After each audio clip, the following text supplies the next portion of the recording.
Pessoal, continuando nossa aula de Direito Previdenciário. Aula passada nós vimos a Seguridade Social, as formas de custeio, os benefícios. Hoje nós vamos especificar a Lei 8.213 e a Lei 8.212. Nós vamos entrar propriamente no conteúdo Previdência Social. Por conta disso, dá uma olhadinha na tela pra gente. Olha só, vamos falar hoje do Regime Geral da Previdência Social. Vocês vão encontrar em várias apostilas, vários livros de concurso, simplesmente a expressão Regime Geral da Previdência Social, RGPS. O que nós temos? Quando a gente fala de Regime Geral da Previdência Social, nós vamos atuar a atuação por meio do INSS, ou seja, quem é o responsável de conceder os benefícios. E quais são esses benefícios? Quais os requisitos para você gozar desses benefícios? Nosso objetivo hoje é entender quais são os tipos de segurado, quem faz a contribuição, qual o tipo de contribuição, quais os benefícios e a quem terá direito a esses benefícios. Então, por conta disso, vamos dar uma olhadinha para cá. Olha só, INSS, Instituto Nacional do Seguro Social. Por conta disso, vamos dar um pouquinho além. Olha só, quando a gente fala da Previdência, nós vamos estudar um ponto importante, são os beneficiários. Quem recebe os benefícios? Nós vamos dividir isso em dois grupos, tá? Nós temos os segurados e nós temos os dependentes. Como assim, Ricardo? Bem, segurado é aquele que realmente contribui ao regime geral da Previdência e os dependentes serão os que terão direito a esses benefícios na sua ausência, ou seja, os dependentes gozam, por exemplo, como nós vamos ver, de uma pensão por morte. Então você, segurado, venha falecer, garante aos dependentes a pensão por morte, ou também o não compreendido auxílio reclusão.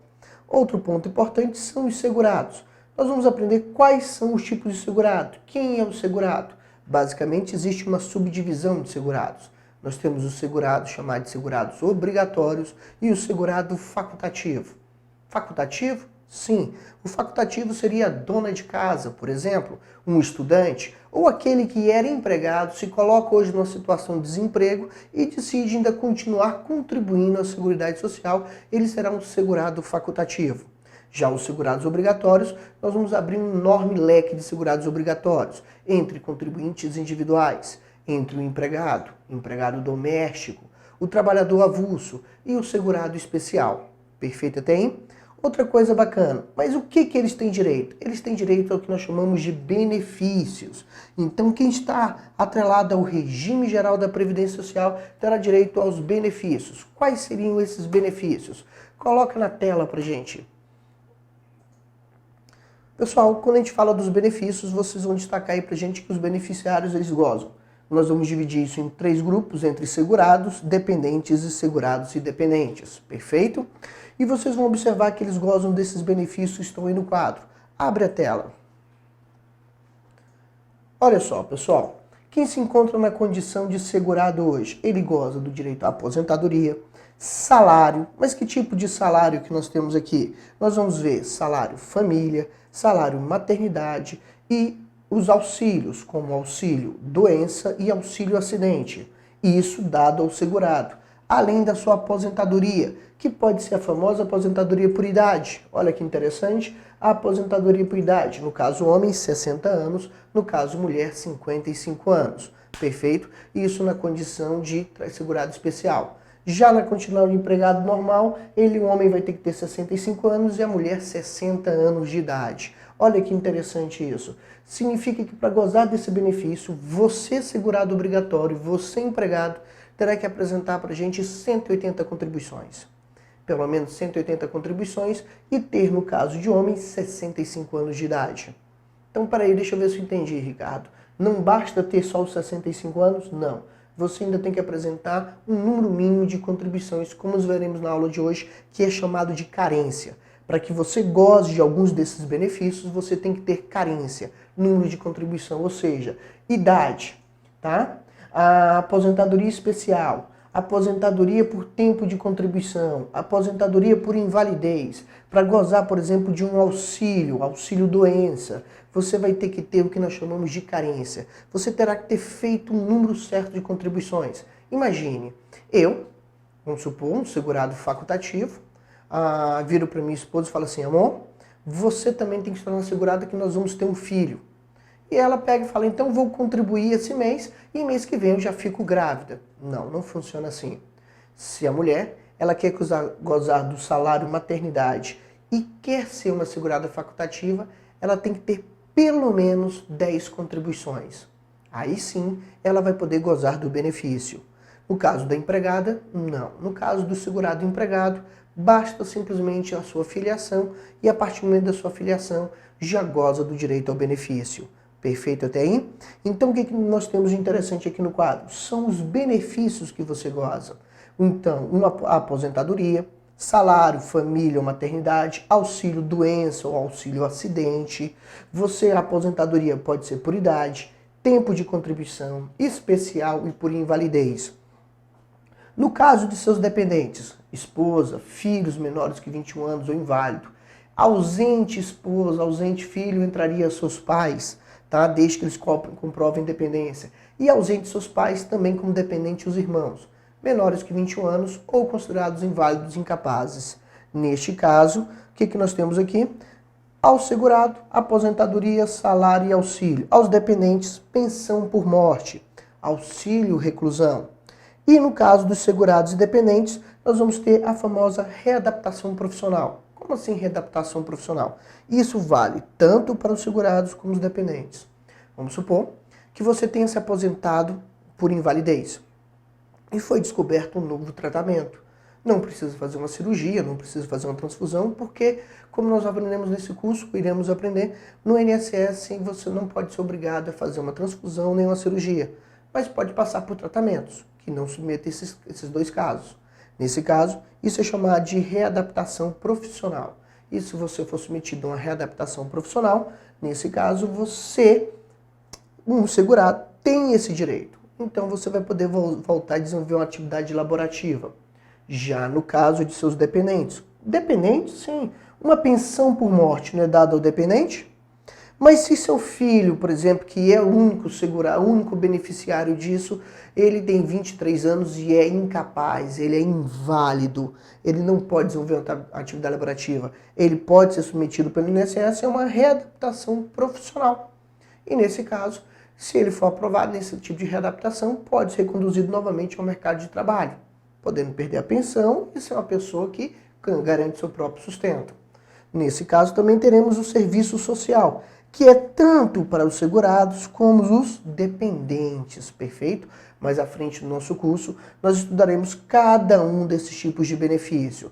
Nós vamos entender quais os requisitos de idade, tempo de contribuição, qual a idade mínima, qual a condição de segurado especial, vamos para o tempo de contribuição, quantas contribuições seriam necessárias, quanto tempo de serviço, segurado especial, quais os tipos de segurado especial, que tipo de critério você precisa para conseguir essa aposentadoria especial, as regras para aposentadoria por invalidez.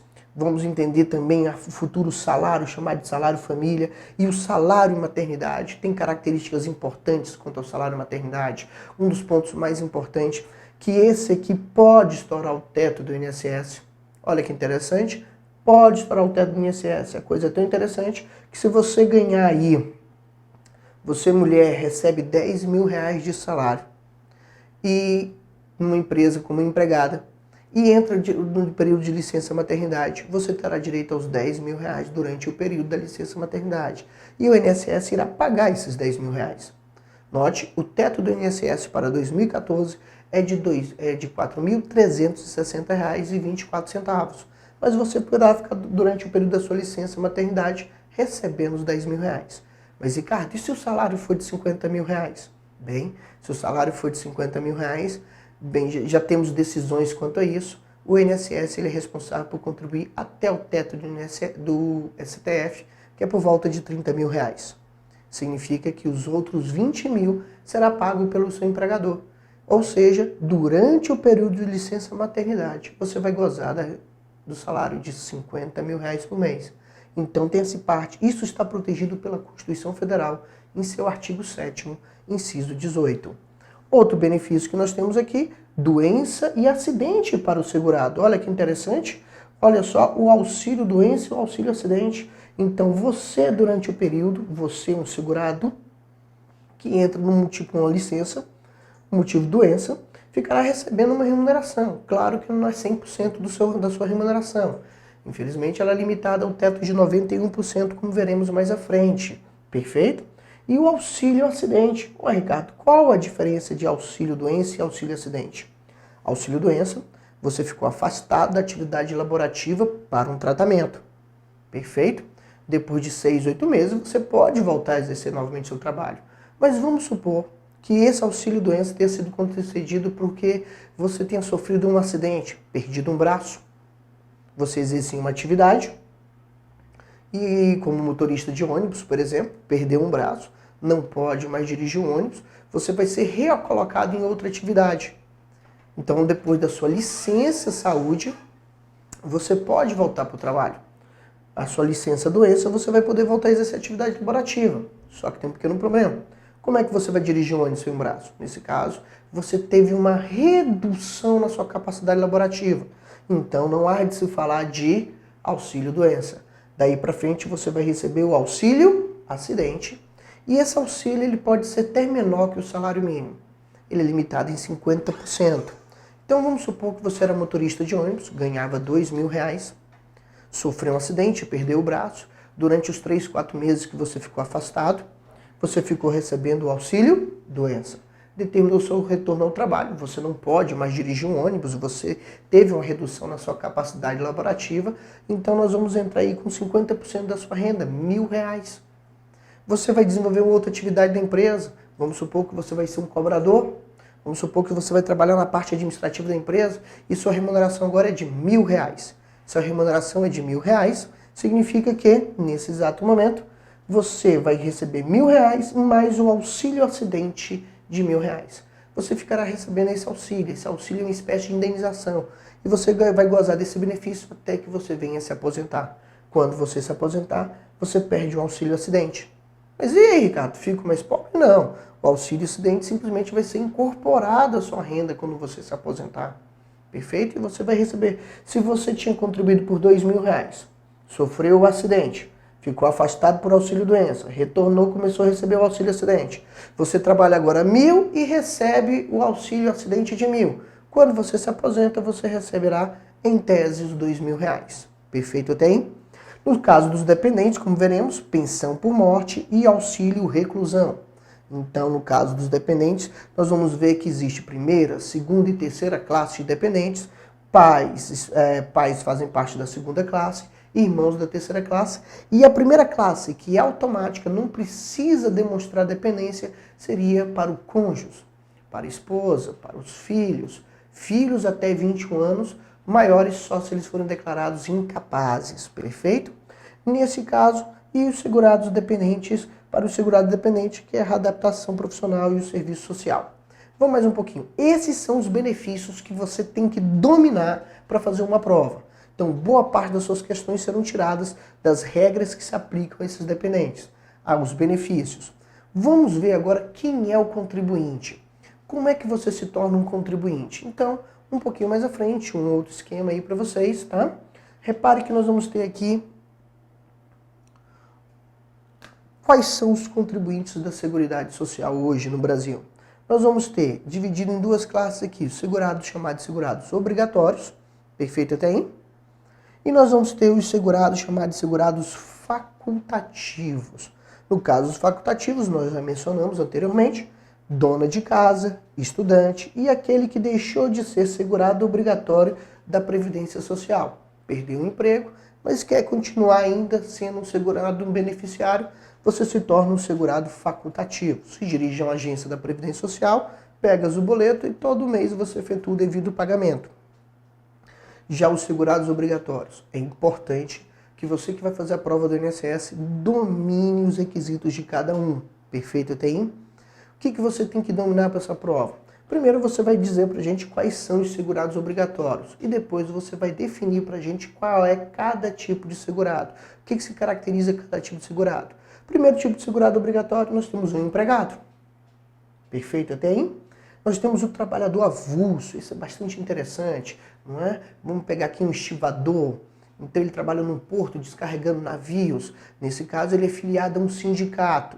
Ele é um trabalhador avulso, o vínculo empregatício dele não está claro, porque ele está afiliado a um sindicato. Na verdade, o sindicato recebe, depois refaz o repasse para eles, que não é uma prática muito comum para o empregado. O empregado não tem isso de sindicato receber e depois repassar para ele. Mas esse requisito é dado ao trabalhador avulso. Nós temos também um empregado doméstico. Entendemos que exerce uma atividade sem finalidade lucrativa. Então nós temos aqui, quando eu falo lucrativa, não é para o dono da casa, perfeito? Então nós temos um empregado doméstico. Nós temos um ponto marcante aqui, que grande destaque, que é o contribuinte individual, perfeito? E, por fim, os segurados especiais, tá? Então nós estamos falando aqui do produtor rural, o meeiro, o artesão, que se encontra na condição de segurados especiais. Não confundir segurados especiais com aposentadoria especial. Aposentadoria especial é para quem já exerce uma atividade insalubre. Aqui nós estamos falando de segurados especiais. Na nossa aula passada, quando estudou regras da Seguridade Social, previstas na Constituição, nós vimos que ele goza de vários benefícios. Quanto à sua contribuição, que a sua contribuição é 2,1% em cima do seu produto, então do que ele produz ele contribui. Note que ele não precisa contribuir todo mês, como os demais segurados que vocês estão vendo aqui, e terá direito à aposentadoria, mas a aposentadoria que nós estamos falando seria aquela aposentadoria por idade, perfeito até aí? Não há de se falar de aposentadoria por tempo de contribuição. E lembrando que a aposentadoria dele também será de um salário mínimo. Então eles são segurados, chamados de segurados especiais. Uma proteção maior que a Constituição e a Lei 8.213 e a 8.212 trouxeram para esse tipo de trabalhador. É justo, é bastante justo pela condição que eles exercem, tá? A falta de escolaridade, a falta de proteção que eles tinham do Estado. Tanto que nossa Constituição de 88, quando ela foi implantada, ela dividia trabalhadores urbanos e trabalhadores rurais. Os trabalhadores rurais não gozavam dos mesmos benefícios. Isso foi feito porque era um país ainda em desenvolvimento, como é hoje, mas extremamente pobre. Então, se eles fossem dar todos os mesmos direitos ao trabalhador rural que o trabalhador urbano tinha na época, isso poderia gerar um grande desemprego no país. Então, nós fomos dando os direitos aos poucos. E mais à frente tivemos as leis que garantem para ele uma aposentadoria. Isso é uma espécie de distribuição de renda. Outro ponto importante para a gente, nós vamos entender então o que é ser um empregado, o que é ser um trabalhador avulso, né? Os pontos mais tranquilos de prova é saber o trabalhador avulso e o empregado doméstico. Os pontos mais conflitantes de prova é separar empregado de contribuinte individual. Então vamos ver agora a característica de cada um, perfeito? Olha só, primeiro vamos falar um pouquinho do empregado. Então, para a gente entender o que é um empregado. Bem, quando você fala de empregado é aquele que presta serviço de natureza urbana ou rural. Interessante? A empresa, em caráter não eventual, sob sua subordinação e mediante remuneração, inclusive como diretor e empregado. Diretor e empregado. Também nós temos outra característica. Aquele que, contratado por empresa de trabalho temporário, definido em legislação específica. Reparem nisso, aquele que, contratado por empresa de trabalho temporário, definido em legislação específica, presta serviço para atender necessidades transitórias de substituição de pessoal regular, permanente ou acrescidos extraordinários de serviços de outras empresas. Vocês já ouviram falar também de contratação, por exemplo, de professor temporário. Ele pode entrar aí, apesar de prestar um serviço ao poder público, ele entra como empregado, ele vai contribuir para o INSS. Outro para a gente aí. Essa aí é extremamente importante, chama atenção para vocês aí em várias questões de prova. O primeiro ponto, o brasileiro ou o estrangeiro, domiciliado e contratado no Brasil para trabalhar como empregado em sucursal ou agência de empresa nacional no exterior. Então você foi contratado aqui para trabalhar no exterior. Você é um contribuinte e um segurado da Previdência Social, extremamente importante, e classificado como empregado. Outro ponto aí pra gente. Aquele que presta serviço no Brasil, emissão diplomática, ou repartição consular de carreira estrangeira e a órgão a ela subordinada ou membros dessa missão, repartições. Agora destaquem pra gente esse ponto aí no caderno de vocês. Reparem, quem estiver anotando isso, excluído o não brasileiro sem residência permanente no Brasil e o brasileiro amparado por legislação previdenciária do país respectivo ou missão diplomática ou repartição consular. Tá joia? Então a regra não é geral. Um outro tipo de empregado pra gente, importante pra gente aí.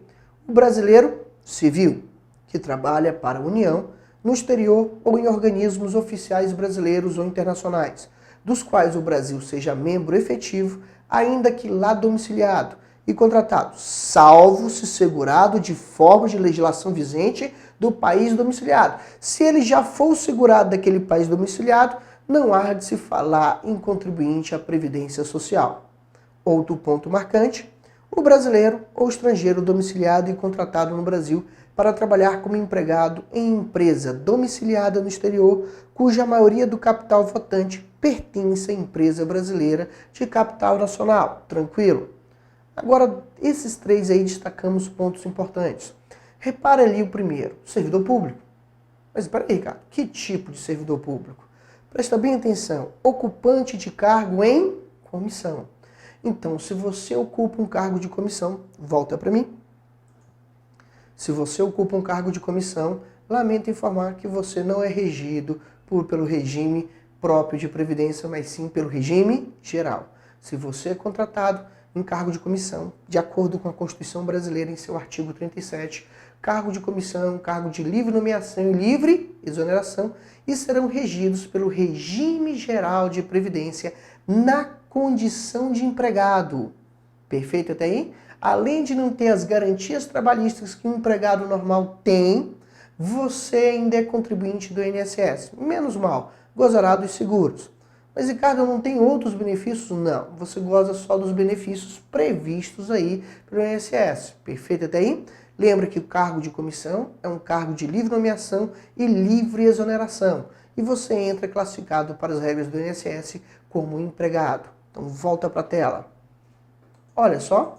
Primeiro ponto, servidor o quê? Público, ocupante de cargo em comissão, sem vínculo efetivo com a União, autarquias, inclusive em regime especial de fundações públicas federais. Destaca isso pra gente. Se tiver que memorizar, memorizem isso aí pra gente. Outro ponto, empregado de organismos oficiais internacionais ou estrangeiros em funcionamento no Brasil, salvo quando coberto de regime próprio. Você pode também ter um regime próprio e, nesse caso, não estará incluído no regime geral da Previdência. Lembro a vocês que nós falamos nas aulas passadas que existe o regime geral de Previdência e que existem os regimes próprios de Previdência. Servidores públicos, em regra, teria seu próprio regime. Claro que seria uma regra federal, uma regra para os estados e uma regra para os municípios.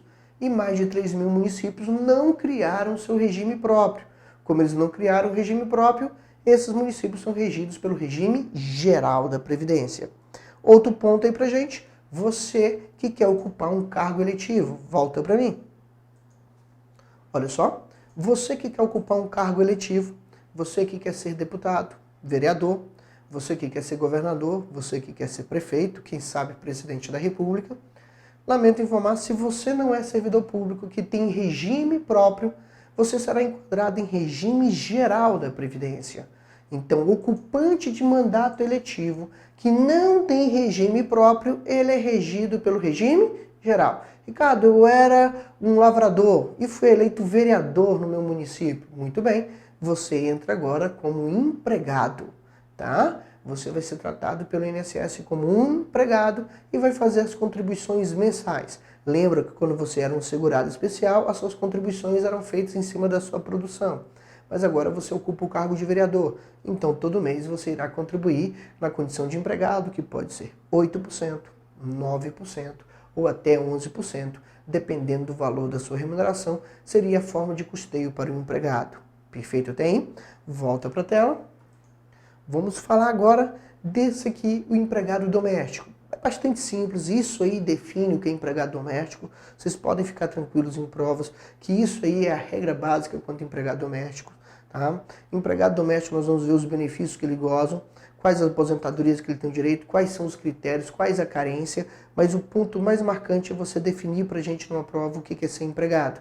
Quem presta serviço à família, ou pessoa no âmbito residencial desta, de forma contínua e, repare, sem finalidade o quê? Lucrativa. Então, quem presta serviço à família ou pessoa no âmbito residencial, lembra aquelas condições de caseiro, tá? Empregada ou empregado doméstico, jardineiro, motorista da família, ele entra nessa característica.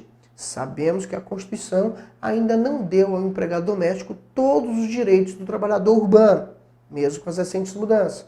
Mas recentemente eles ganharam algumas alterações, alguns direitos importantes, mas ainda não gozam de todos os direitos. Mas note, é contribuinte do INSS? É. Vai gozar dos benefícios? Vai. Vai ter direito à aposentadoria? Vai. Se sofrer um acidente, terá direito ao auxílio acidente, auxílio doença? Auxílio doença terá e auxílio acidente terá se tiver uma redução da sua capacidade laborativa. Perfeito? E se vem a falecer, seus filhos terão direito a uma pensão? Sim. Gozam, são segurados e gozam daqueles benefícios que nós falamos. Além do empregado, vamos falar também aí do nosso contribuinte individual. E isso você tem que tomar muito cuidado. Como é extremamente simples o empregado doméstico. Volta para mim. Como é muito simples o empregado doméstico, como é extremamente simples trabalhador avulso, não tem segredo isso em prova, o foco da prova é um fato de você separar sempre o empregado do contribuinte individual. Então você tem que tomar muito cuidado quanto aos requisitos. Você vai encontrar inúmeras questões de prova, tá? Dando uma história e perguntando em qual classificação ele entra, empregado, contribuinte individual. Então os pontos mais marcantes aí é separar empregado de contribuinte individual. Vamos mais um pouquinho aí. Volta para a tela. Olha só, pessoal. Quando a gente fala de contribuinte individual, pessoa física, proprietária ou não, que explore a atividade agropecuária a qualquer título ou em caráter permanente ou temporário diária. Então destaca pra gente aí, repara nesse ponto aí que está o grande ponto de prova. Olha só, pessoal. Então você vai reparar bem aqui, superior a 4 módulos fiscais. Ou quando a área é igual ou inferior a 4 módulos fiscais ou atividade pesqueira com auxílio de empregados ou por intermédio de prepostos. Então, novamente, pessoa física, proprietário ou não, que explore atividade agropecuária. Note, mas a atividade agropecuária não seria o segurado especial? Repare, a qualquer título em caráter permanente ou temporário, de área superior a 4 módulos fiscais ou quando em área igual ou inferior a 4 módulos fiscais ou atividade pesqueira, com auxílio de empregados ou por intermédio de preposto. Mas à frente, quando a gente for estudar o segurado especial, nós vamos entender essa diferença aí do que seriam esses módulos fiscais. Mais abaixo aí, pessoa o quê?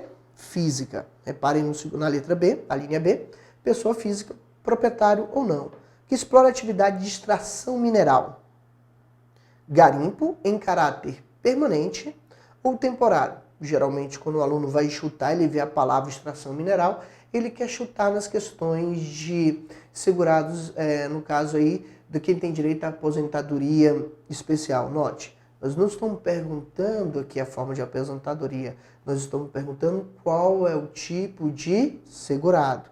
Então, presta bem atenção, é tratado como um contribuinte individual a pessoa física, proprietária ou não, que explore a atividade de extração mineral, garimpo em caráter permanente ou temporário, diretamente ou por meio de preposto, com ou sem auxílio de empregados, utilizando a qualquer título, ainda que de forma não contínua. Então, nesse caso, nós estamos tratando do contribuinte individual. Ele vai lá e presta esse serviço. Mas, Ricardo, pode ter na atividade de garimpo empregado? Claro que pode. Eu posso contratar e ele passa a ser um empregado. Perfeito até aí? Vamos mais um ponto aí pra gente? Ministro de confissão religiosa e membro de instituto de vida consagrada ou de consagração da ordem religiosa. Chamo muita atenção para vocês a quantidade de questões de prova que pergunta. Volta para mim. Olha só. inúmeras questões de prova. Às vezes o professor tem até que excluir essas questões, senão elas ficam extremamente repetitivas. Então quando você encontrar aí ministro de confissão religiosa, padres, pastores e etc., ministros de confissões religiosas e membros de instituto de vida consagrada, que congregação ou não de ordem religiosa. Destaca isso aí pra gente. Voltamos já já.